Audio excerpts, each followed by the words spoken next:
Hello, and welcome to another episode of Beyond the Screen. I'm your host, Anna Tayolo, and today's episode we'll be looking beyond the screen and into family vloggers and child influencers. We'll be looking at the bad side and the good side about family vloggers, we'll be looking at the regulations for that type of content, and even have an interview with the brilliant Matt Whitelock. So, let's dive in. Family vlogging has started all the way back in 2008 when Shea Butler decided to post about his family, but since its peak in 2016, we were introduced to families like the 8 Passengers, the Mighty McClure, and the Fish Fam. Those videos got a lot of attention for being fun and relatable. People liked seeing a happy family interact with each other, and also children tend to be very funny as they have no social filter. Parents felt safe letting the kids watch content made by other parents, and they would expose their life so much, it made it seem like they were close friends with the family. Family vlogging just seemed so innocent, but there's a lot of stress and work that goes on behind the camera. People started catching on to that not too long after the family vlogging peak. At a time where pranks and videos of people getting hurt were the pinnacle of comedy, parents seemed to go to extremes to keep their videos interesting. Titles like "disrespecting my wife in front of the kids" or "emergency, we had to go to the hospital" were common and widely repeated, but were not seen as fun anymore, but worrying. But the real collapse of family vlogging was after the news of the arrest of Ruby Franke in 2023. Family vlogging had already a bad reputation, but after seeing a mother of 6 who was so famous for being the ideal mother and having this perfect family was quite a wake-up call, in good and bad ways. So, family vlogging, good or bad? I don't know. Maybe we'll have a conclusion by the end of this video, but maybe not. Either way, I'd like to know your opinion. Go right down in the comments and write your views on family vlogging. Then, at the end of the video, go back and write down how you feel now. Were your views validated? Were they challenged? Did you have a change of heart? Let us know. Like always, your opinion is just as important. I would be really surprised if you told me you had never seen a family vlogging channel before, but just in case, let's break down some good and bad examples of family vloggers.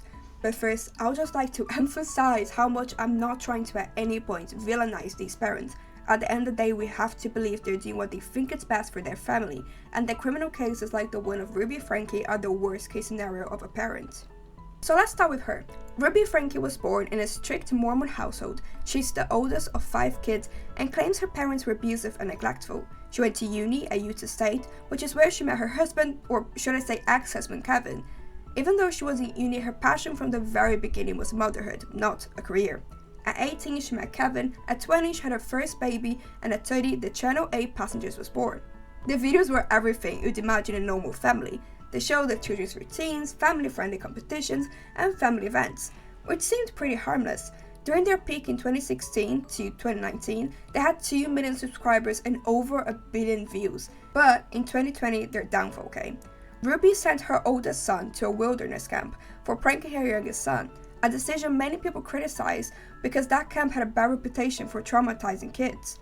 When he came back 3 months later, there was some disagreement. Some people saying he gained weight while he was out there, so he probably had privileged treatment, while others think he just looked like he came back from war. Either way, when he came back, they did a little Q&A, and during that video he confessed that he had his bedroom taken away from him for 7 months. This stirred chaos in the internet, who started digging up old problematic content.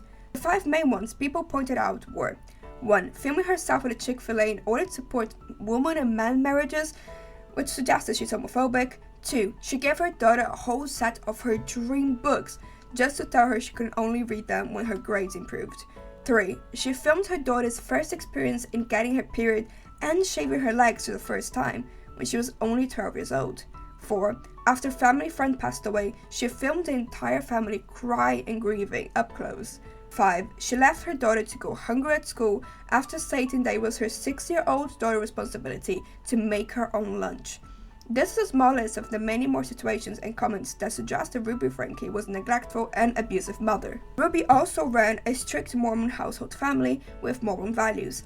And the religion does have many controversies, but I really don't feel comfortable in judging anyone's belief. So all I'm going to say is that some of the Mormon values mixed with Ruby's already narcissistic traits might explain some reasoning behind her actions. Just remember that there are bad people in every religion, and we cannot blame the Mormon faith for her actions or even assume that all Mormon people are like her. But if you'd like to know more about the Mormon belief and how that plays a part in Ruby's story, I suggest you watch the channel Alyssa Greenfield. I'm gonna try to remember to put the exact video she talks about in the description, but carrying on. After the expose of the 8 Passengers channel, in an attempt to save her YouTube career, she started doing content by herself, showing her life as a mom, but the views dropped drastically, which is shocking to realize how many people just watch her content for the kids. Back in 2019, Ruby joins a group called Connections with an X. In that group, they have therapy sessions and couples counseling that is entirely built on the Mormon faith. The founder of Connections is Jody Hildebrandt. Jody used to be a couples counselor, but had her license taken away from her after she exposed patients' information. After that, she claimed herself as a life coach, as there are no license to be one. Ruby and her have become business partners at Connections. Ruby even stopped uploading to her channel 8 Passengers and started working with Jody in her podcasts and events.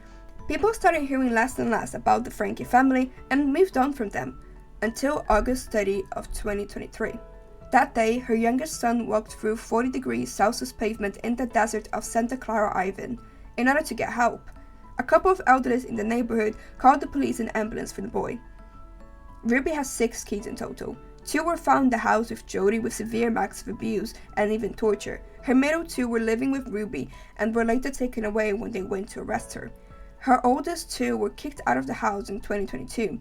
They were both arrested, and Ruby has been charged with 6 counts of aggravated child abuse. Now, you must be asking, where the hell are these children's father?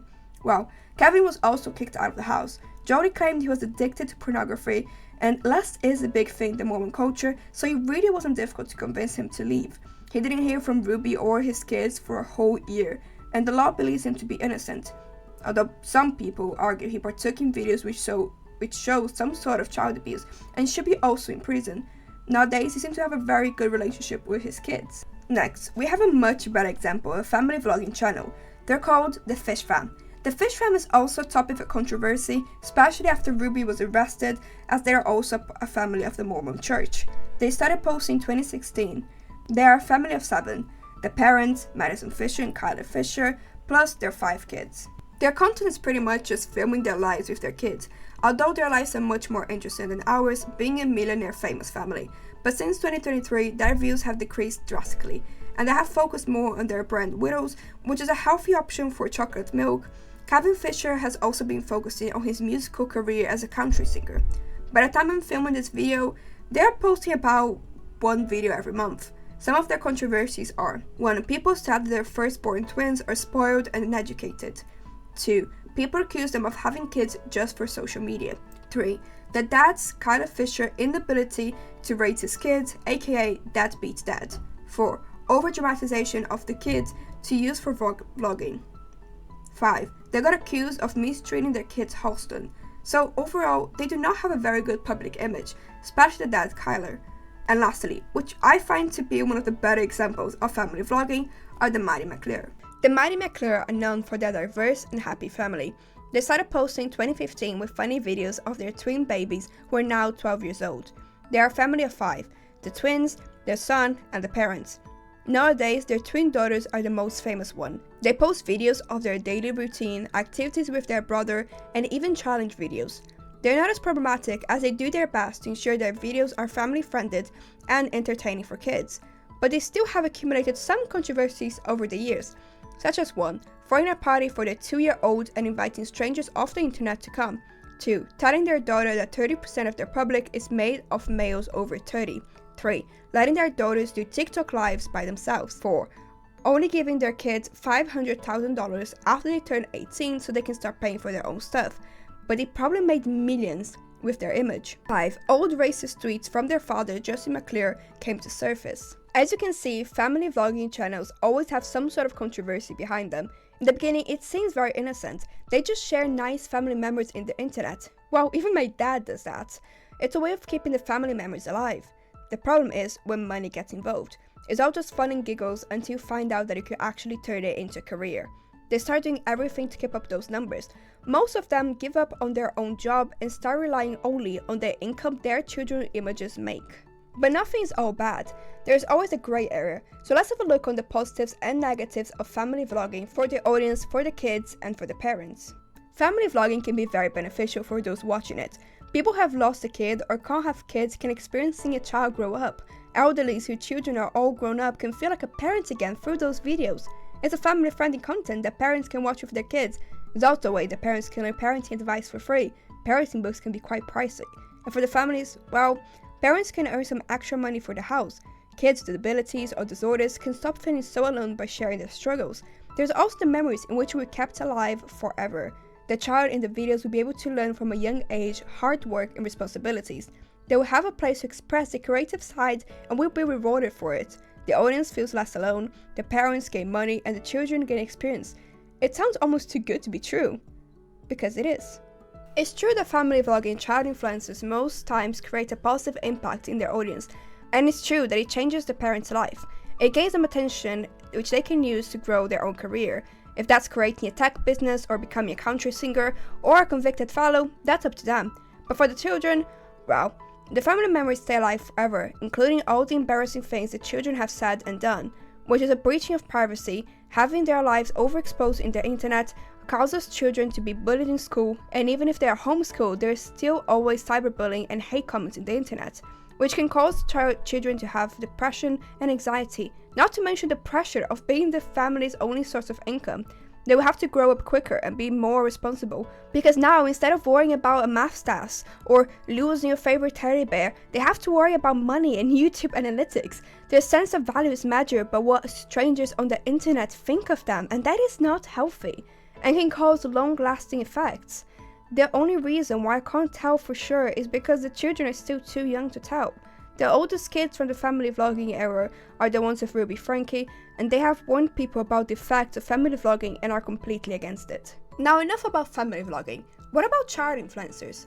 They are certainly much more common nowadays than family vloggers, which is interesting to say the least. When parents are voluntarily exposing their kids online, it was wrong, but when kids are doing it by themselves, they do not seem to have an issue with it. Weird. But now, how about we meet some of those child influencers? You probably have heard about the documentary Bad Influence, which talks about the kid influencer group called The Squad, whose main creator was Piper Raquel. In 2016, Piper Raquel started a Musical.ly account, which is now TikTok, with dancing and funny videos. A year later, in 2017, she had a big break, getting lots of success and even moving to LA. Her mom is clearly shown to be a very controlling person that is only concerned of her daughter's fame, so much that Piper was never able to have a proper education, and I feel like I don't even have to say how much that will impact her life in the future. Little by little, she started getting family members, young actors, and other internet kids to make videos of her. In 2018, she had her squad fully formed. 8 kids between the ages of 10 to 13, but over the years the squad would grow. They became viral, making so much money, and when lockdown came, it was the perfect opportunity for the mom. She got those kids to live in a house together, where they spent their waking hours filming videos one after the other. Some of them even say they probably filmed 12 hours in one day, creating a very unhealthy environment for the kids. In 2022, 11 former squad members filed a $22 million lawsuit against the mother Tiffany and her boyfriend Hunter. Now, Piper is 17. She doesn't receive money from her videos anymore, but she gets money from people who subscribe to services to get personalized content and pictures from her. Now, another phenomenon on YouTube is a channel like Nastia. Anastasia is a 12-year-old content creator who started her channel at the age of 2. So, she's a 12-year-old with a 10-year-long career. She has 8 channels, each one of them in a different language. Her content is very cinematic. She has a filming studio and crew helping her with each video. Her parents don't really give much information on her, like how much she works, how much she studied. They don't want us to know Anastasia's at all. They want us to know like Nastia, and that's all. Oh, and she has over 100 million subscribers on her channel. So yeah, she's no joke. And lastly, before I start to bore you, we have a more recent creator in which you probably heard of, Hannah Lee. Hannah is an 8-year-old who posts videos of her trying new foods. She has an eating disorder called ARFID, which makes her very sensible to certain foods' textures, colors, and smells. The videos she's most famous for are the ones in which she tries new foods and shows distress towards it. She cries and makes faces, clearly indicating that that is not an easy thing for her. Her socials helped the awareness of ARFID grow and helped lots of people feel not alone. But we can't forget that she's just 8 and should not carry that responsibility. Her mom has said that she created the account to help her kid face her fears and try new foods, which has worked amazingly.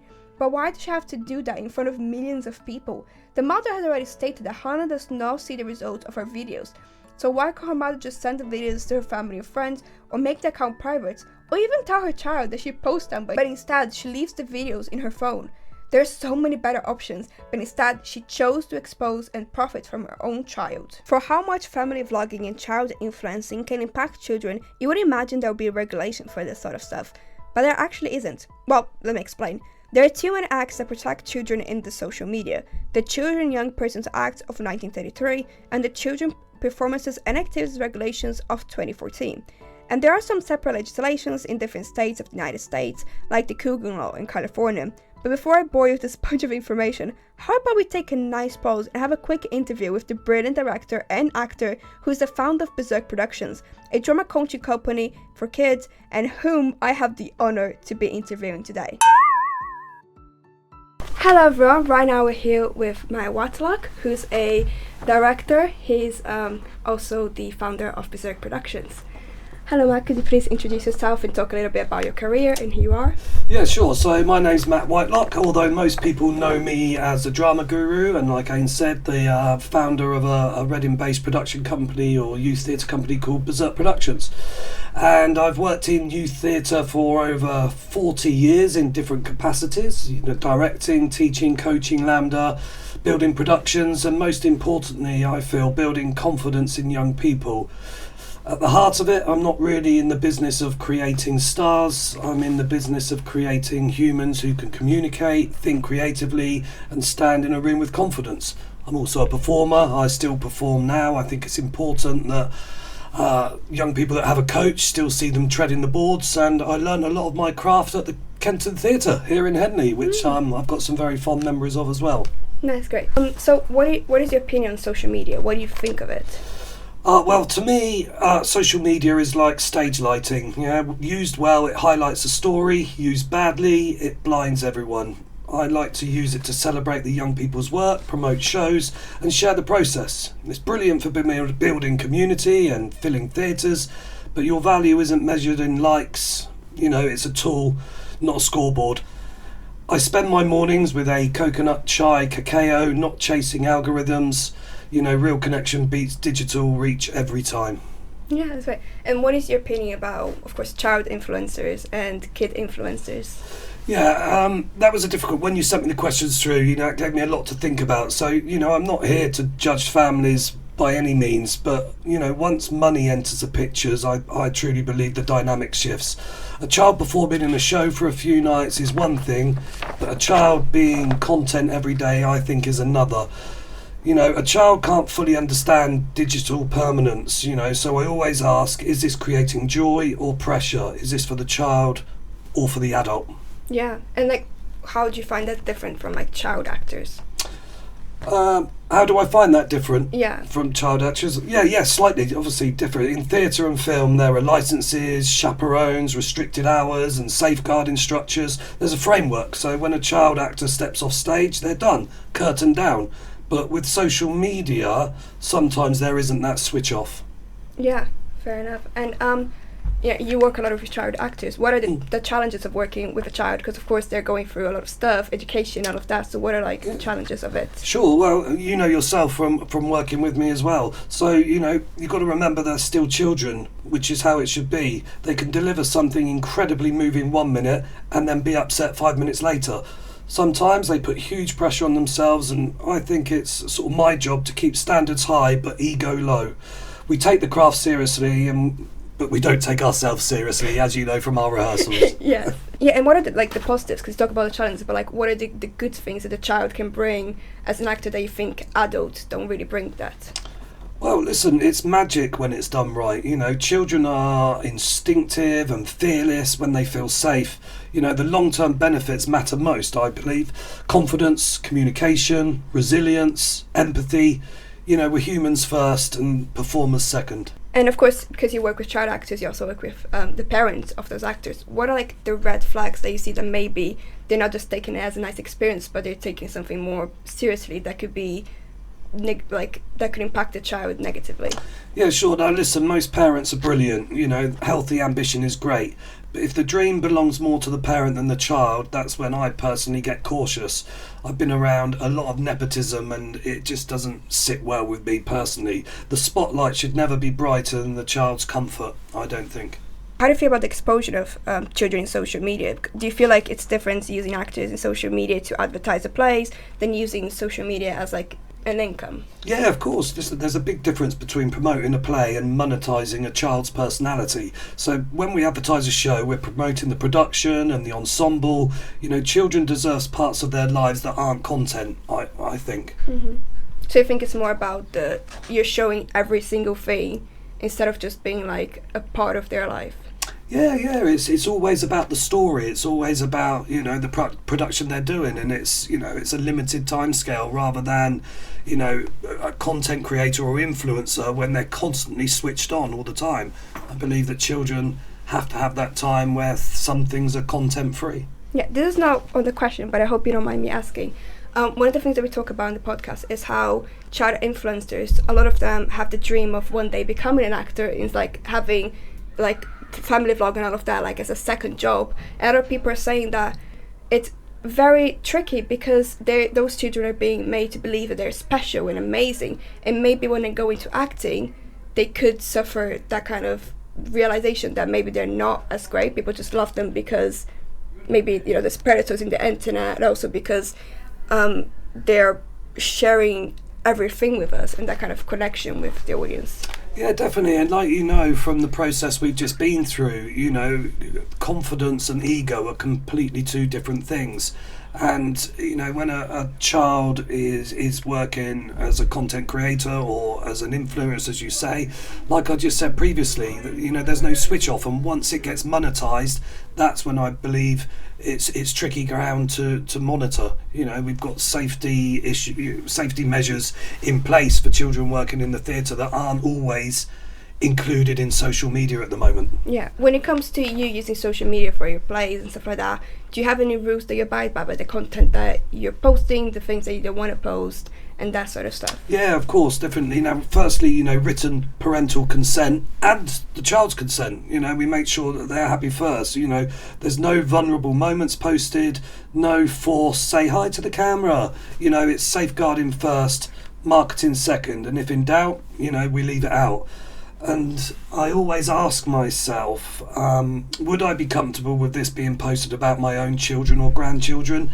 And if there's even a wobble, then, you know, it doesn't go online. Yeah. How do you think, like, how do you personally create a safe environment for kids when it comes to working as an actor and doing those sort of like, because it's very intense, especially like the NT connections, it's a lot of rehearsals every single day, so how do you make sure that those children are being well taken care of? You could probably answer that question better than me, Aim, because you've been through the process, so, you know, you honestly could probably tell me what it is. But for me, you know, it's clarity, it's boundaries, it's culture, clear expectations, and like I said just now, ensemble over ego.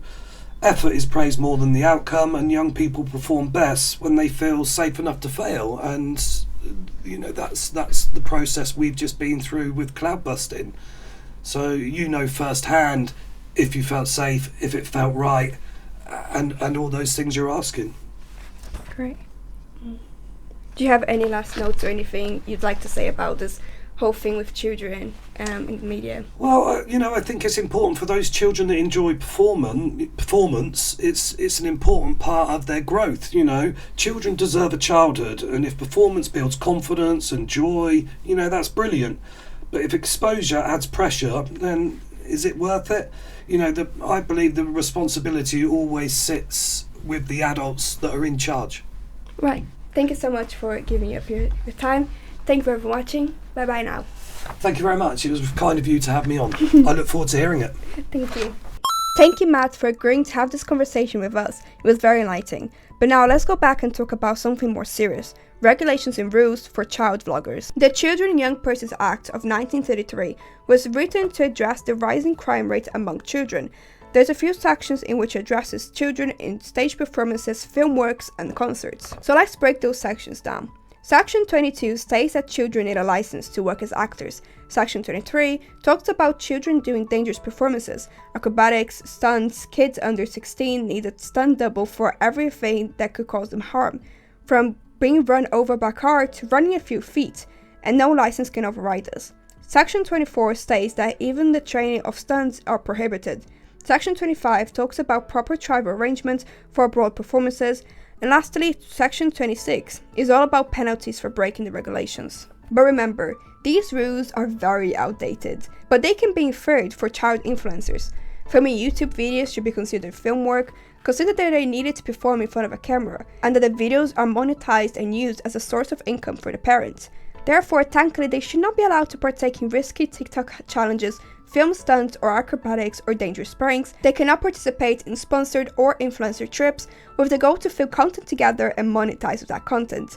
But they are still allowed because regulations are very difficult to be inferred, which is why they created a newer version of the Act, the Children and Performance Activities Regulations of 2014. The Children, Performances and Activities Regulations of 2014 was made as an update of the Act from 1933, so it can make more sense in today's society. They include children in TV, film, theatre, modeling, paid performances, public events, and paid sports.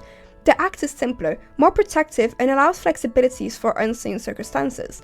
For example, in Part 1, it states that when applying for a license, the authorities can request a medical exam and even interview to ensure the child is being taken care of. In Part 3, it states all the requirements needed for a child to work, those being education, salary, chaperones, accommodations, traveling arrangements, that they need to meet certain standards to ensure the child's safety and comfort. Part 4 limits the amount of hours they can work and what times of the day they can work. For example, a child under 5 can only work 2 hours a day from 7 a.m. to 10 p.m. They are also required to have long and short breaks throughout the day. But like I have said, this does not include children who are employed by their parents and who work in their own home showing their daily life. They are not protected. They do not need a license or to show proof the quality of life their child is having. When it comes to that, the laws are more active than proactive, which basically means nothing will be done unless someone files a complaint and shows proof of abuse. So we won't know how those children are actually living until the worst happens. And lastly, the Coogan Law. The Coogan Law is an attempt to protect kid influencers, but it doesn't do much of nothing. So let's talk about it. The Coogan Law was made in 1939, but it was recently updated with the new edition of the Content Creators' Rights Act of 2024. In a whole, the law protects child influencers' assets. The law just ensures that if a kid is involved in over 30% of the content, that they should receive a proper compensation for that, and that some money is set aside for the child's future. But there is no need for a formal contract or monitoring of the family. So basically, it's all down to the parent to do the right thing. And let's be clear, the Coogan Law is not the first of its kind, but there are many separate laws in each state of the US, but those laws are similar in that they are very flawed. They have loopholes and are very difficult to enforce. It's better than nothing, but our main concern should not only be the money, because sometimes no amount of money is worth the trauma and abuse those children might be going through. We need to protect their well-being instead of their money. So, like I've said, it's not nothing, but we still have a long way to go. I hope you didn't get too disappointed with the regulations, but on the bright side, people have noticed this type of content is weird and creepy, and the views for this content have decreased severely. But now, we must move on to a very sensitive topic. We're going to be talking about how predators work in the internet, and we're going to be talking about in detail how these monsters work. So, if this is too much for you, please skip ahead to the minutage you see on the screen. Please take care of yourself, and I'll see you in a bit. So, the reason why it is important that we talk about this is to leave you more aware of how serious this is.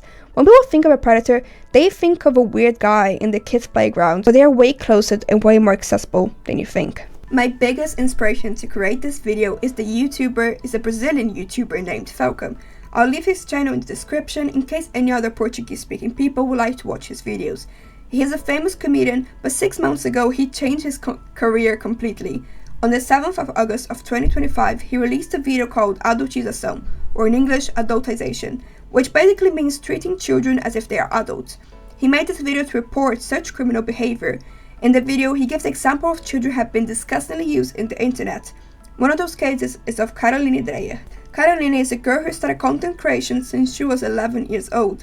She would do trending TikTok dances, which were very much not appropriate for her age, but she had no adult to tell her so. So, when her mom found out, she shut it down, right? No, her mom understood that the more she exposed her daughter's body, the more engagement her account got, until she did the unthinkable. She created a VIP and Telegram account to sell content of her daughter. She was 14 by then, selling content of her taking a shower and other very inappropriate content. The opposite of what a girl her age should be doing. Caroline is now thankfully under her grandma's care, and the case is under seal of justice, which basically means the public is not allowed any information. We were supposed to trust parents to make the right decision to protect their children, but what happens when the parent is the danger? What happens when the parent is the monster they need to be protected from? I wish I could say cases like hers are 1 in a billion, but they're actually more common than they should. Predators work right under our noses. Actually, scratch that.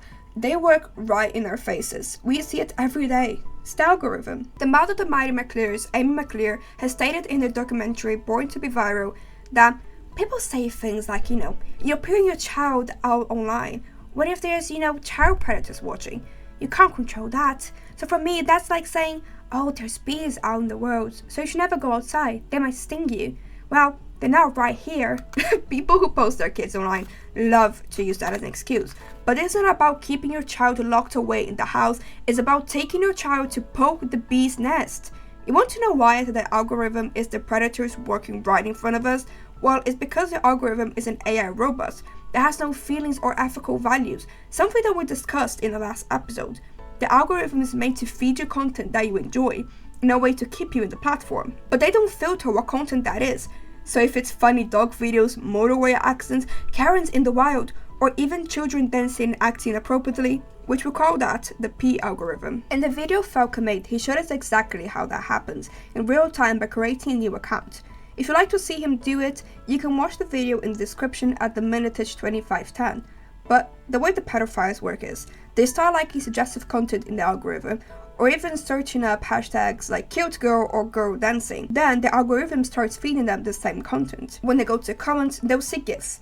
GIFs that say link in bio, which means for the predators reading it, they can go to the user's bio and find child pornography forums. Or they can find the word trade, which means if you go to the user's Instagram DMs, they'll trade child pornography with one another. When Falco did it in a new account, it took him less than 5 minutes to find videos with comments like that. Less than 5 minutes. So like I said, right in their faces. It should not be this easy, but it is. And it's both the parents' fault and the algorithm's fault. The algorithm might be a robot, but humans created them. So while family vloggers don't see the problem in posting a video of their kids doing gymnastics or cheerleading, men over 30 will keep watching their videos. They will engage, they will like, they will even buy merchandise. Because again, it's all laugh and giggles until you put money on the table. Now, all we can do is ask ourselves what happens when those kids grow up. The question is not if this will affect them as adults, but how much will this affect them as adults. We can already tell by Sherry Frankie, the daughter of Ruby Frankie, that the consequences are vast. Sherry stated in court during her mother's trial that there is no such thing as a moral or ethical family vlogging. But like I have stated, we can now only guess the impact this will have on them as adults. But let's guess. Let's guess the worst case scenario. Imagine that the exposure of those kids on social media is creating trauma. What would happen?